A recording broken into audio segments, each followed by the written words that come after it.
Donald Trump's vision for his second-term cabinet, we now understand it in full, the once and future president's personnel choices, revealing a stark contrast with his first administration.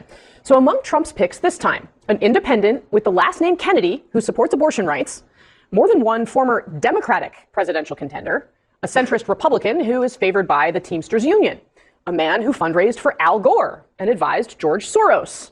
And then, of course, there are quite a few MAGA loyalists and Fox News favorites. It all adds up to a cabinet that is united not by dogma, but by loyalty to Trump and his vision.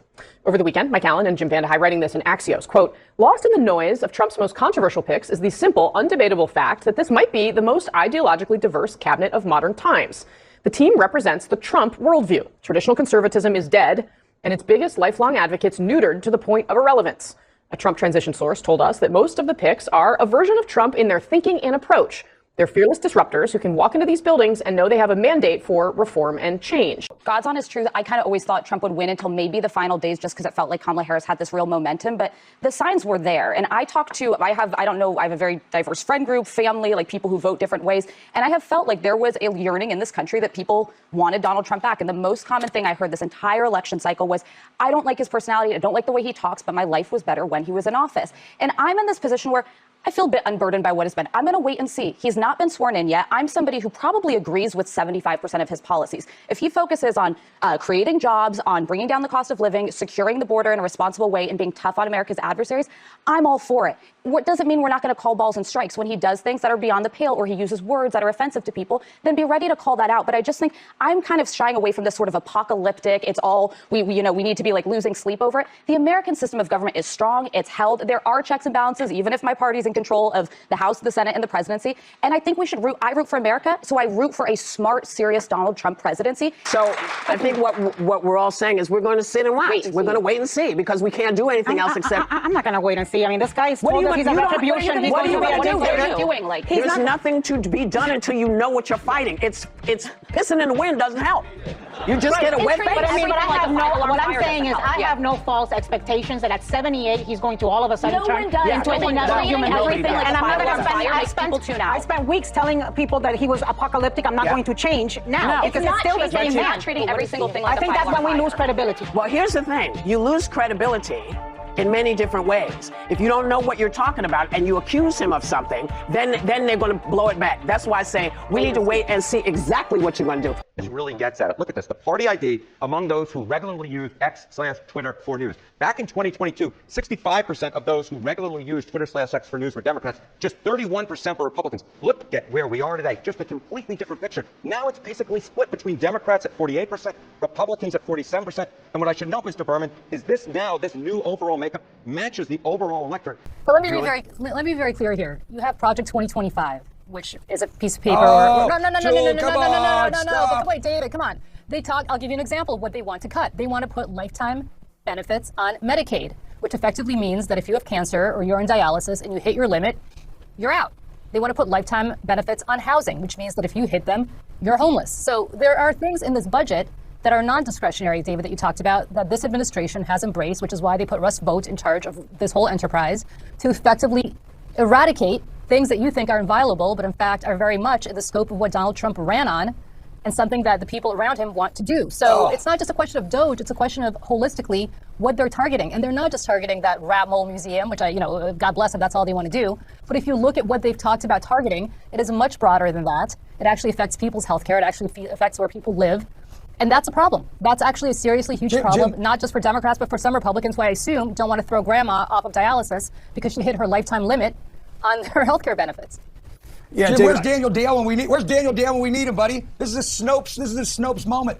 Donald Trump has disavowed Project 2025. Keep Russ Vought in charge. David, I appreciate you bringing up Daniel Dale. We'll have him on sometime soon, I hope. I don't know. He might be off having turkey somewhere, which probably would be. Stop, but Jim, you need to say that Project 2025, the Trump administration, you need to acknowledge, Jim, you need to acknowledge that Donald Trump has disavowed Project 2025. He put the architect of Project 2025 in charge of Home B. Right, David, I was just about to say, Donald Trump out on the campaign trail time and again disavowed Project 2025, and yet he put one of the architects. But I will say he put one of the architects of Project 2025 in charge of the Office of Management and Budget. David. That's two different things. You and I have talked about this before. Why not just admit that the president-elect was not telling the truth out on the campaign trail when he said he had nothing to do with Project 2025. He had no knowledge. Because he didn't. All of that was just a snow job, right? That was just Jim. Right? Why don't you just admit that he has said that it doesn't? That was a bigger, it's not a blueprint. David, for that was a bigger administration. turkey than what I'm going to have on the Thanksgiving table later this week. I'm sorry, but come on, come on. Look, you guys are going to get 4 Pinocchios, both you and Julie, both. Come on, Washington Post, Daniel Dale. For what? For what? For putting somebody in charge who wrote Project 2025? Take a look here. President Trump's transition net approval. You go back to November of 2016. Look at this. He was just at +1 point. Just at +1 point. That is well below the historical norm. Look at where we are today. Significantly higher. +18 points. That's 17 points higher on the presidential transition net approval rating. The bottom line is this. If 8 years ago Americans were lukewarm on Donald Trump, at this particular point, they're giving him much more the benefit of the doubt. A lot more Americans are in love with this transition. This much more meets the historical norms where normally presidents get that boost coming out of their victory. And what we're seeing here is Donald Trump's presidential transition is getting a thumbs up, and dare I say, 2 thumbs up from the American people. And, we're still on the appointment phase at this point, but it does give insight to sort of where this team is thinking to lead some of these key departments, of course. I mean, but how do people feel about the prospects of his presidency, given the context of some of these picks? Yeah, it's not just that they like what Donald Trump is doing right now. They're optimistic for the future. So, again, let's compare ourselves now versus where we were 8 years ago. And what you see 8 years ago, 53% of Americans were scared or concerned, the majority towards the upcoming Trump term. Look at where we are now. The shoe is on the other foot. 53% of Americans are excited or optimistic. It's flip-flop, where a narrow majority 8 years ago were scared or concerned about the upcoming Trump term. Now what we see is that the majority is excited or optimistic about the Trump term. So what we're just seeing is very different numbers from where we were 8 years ago. 8 years ago, folks really were not that in love with the Trump transition. Now they are, and more than that, looking forward to the upcoming Trump term. 8 years ago, the majority were scared or concerned. Now the majority are excited or optimistic. Hi, Liz. Well, President-elect Trump is promising to oversee a dramatic and seismic shift in policy here at the U.S.-Mexico border. The incoming administration is pledging to reinstate policies like the Remain in Mexico program that requires migrants to await their asylum hearings on the other side of the border in Mexico and to have their cases adjudicated while they await their hearings outside of the U.S. They are also pledging to terminate several Biden administration programs, Liz, that currently allow migrants to enter the country legally, including a smartphone app that allows people in Mexico to request asylum appointments at official border crossings through that application. And importantly, of course, the incoming administration led by Tom Homan as the Border Czar designated person is also promising to oversee the largest deportation operation in American history. And Homan told us that he will try to enlist the help of the Department of Defense for this massive operation, including by trying to use military planes to deport undocumented immigrants. People like Stephen Miller, the incoming Deputy Chief of Staff, have also said that the National Guard could be deputized in friendly states to arrest and deport unauthorized immigrants. And we are actually in front of the largest Texas military base here in Eagle Pass across the Rio Grande River. And it is very likely, Liz, that the Texas National Guard could help the incoming administration carry out this massive operation. Be surprised when the deportations happen and you don't hear a huge outcry in the country, because Trump ran very clearly on that. They are expecting it. They know that it's going to happen. What is your assessment of Trump's ability to keep his promises this time around? Does he have a mandate? He thinks it's a mandate. These border districts that are predominantly Latino, they flipped from 2016 to 2024 hugely in Donald Trump's favor. One of the underappreciated things about what Greg Abbott and Ron DeSantis did was that they exposed the hypocrisy among Democrats in non-border states and cities who didn't care about whether these border towns really actually did have the resources to deal with the influx, but they cared when it came to their doorstep. And I think that really bothered a lot of people, and that should not be ignored. Like, if Democrats want to address this, they're going to have to deal with that, and what went wrong there. Because I do think there's probably a decent stomach, actually, from a lot of voters to see deportations happen. Would you be willing to go to jail for these things? Yeah, I'm not afraid of that. Tom, you heard this mayor out there in Colorado. I want to get your reaction to it. And I want you to be clear about who has jurisdiction, the federal government or state and local governments. And if you're a sanctuary state or city, are you breaking the law? You're absolutely breaking law. All you have to do is look at Arizona versus U.S. You'll see these breaking law. But look, me and the Denver mayor, we agree on one thing. He's willing to go to jail. I'm willing to put him in jail. Because there's a statute. It's Title 8, United States Code 1324, III. And what it says is, it's a felony if you knowingly harbor and conceal illegal alien from immigration authorities. It's also a felony to impede a federal law enforcement officer. So if we don't want to help, that's fine. He can get the hell out of the way. But we're going to go do the job. President Trump has a mandate for American people. We got to secure this country. We got to save American lives. And I find it shocking. Any mayor of a city would say, President Trump's been clear, we want to concentrate on public safety threats and national security threats. I find it hard to believe that any mayor or governor would say they don't want public safety threats removed from their neighborhoods. I mean, I don't know what the hell is going on in Denver, but we're going to go and we're going to fix it. If you don't want to fix it, if you don't want to protect his communities, President Trump and ICE will. A few moments later. All right, joining me now, the Denver Mayor, Mike Johnston. So, Mayor Johnston, you heard what he said. You got something in common. You're willing to go to jail. He's willing to put you there. He says he's going to enforce the law. Are you willing to go to jail over this? You know, I think there are thoughtful ways to solve this problem. If they want to focus on violent criminals, we would be happy to help support pursuing, arresting, and deporting them. We've helped past administrations. We do that again. If they want to focus on adding more judicial capacity so folks with asylum claims can have those cases heard more quickly, we would support that. What we're not going to do is support deploying the 101st Airborne into American cities to pull 10-year-old kids out of their classrooms in handcuffs. I think that is immoral, that's unconstitutional, and that's un-American. And so I think if that's what they're proposing, they will find us resisting. If they want to partner on common sense solutions, we'll always be happy to partner. So if Trump were to order ICE agents, for example, right, Immigration and Customs Enforcement agents, to go into the state of Colorado to enforce federal law, would you order, Mayor Johnston, your police department to resist them? Or are you speaking at this point more of just an act of, protest resistance? Or would this actually be an order to your police department? Yeah, we won't use our law enforcement, and we don't think we need to. That's not what we're after. I think America's not after another conflict on this issue. They're after a way to find pragmatic solutions to this problem. And so, to quote Lincoln, we don't think here that might makes right. We think that right makes might. And so if they are going to send the U.S. Army or the Navy SEALs into Denver to pursue folks to pull them off the job at hotels or restaurants where they're working, or pull kids off the soccer field, I think we will see Denverites and folks around the country who will nonviolently resist that, because I think that doesn't represent our values and doesn't represent the Constitution. Dear Tucsonans, as your mayor, I want to reassure every single resident that I am committed to do all we can to keep our community safe.